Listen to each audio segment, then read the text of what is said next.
Hi, I'm Cookie, and my gender is Sue the T-Rex. Let me explain. This is Sue. This is their government name.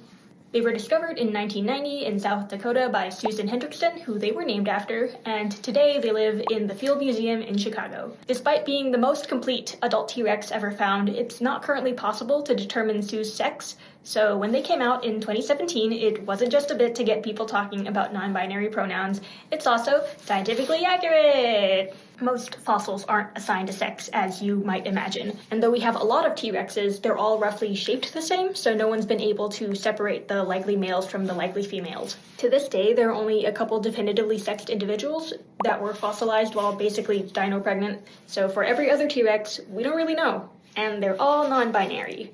Sue only came out 67 million years into their afterlife. Remember, it's never too late to start being your authentic self. We actually know a lot about Sue aside from their sex. We know they led a pretty horrific life, but still lived to be around 33 years old when they died, and anything over 30 is like ancient for a T-Rex. Okay, here's almost everything wrong with Sue that we know of.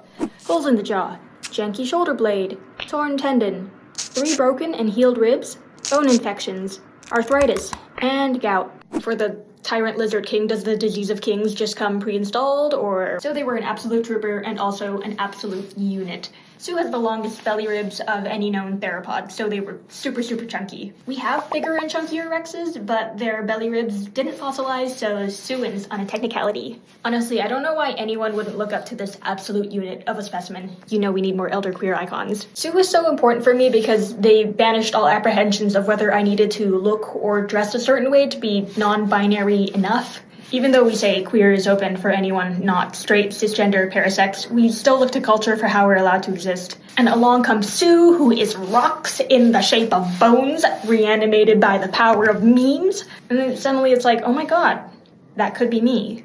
We talk about pop culture representation a lot between me and my terminally online friends. Realistically, it's like one step up from rainbow capitalism, but even shallow gestures can help people feel safe enough to come out. I really don't think I would be who I am today if it weren't for Sue the T-Rex.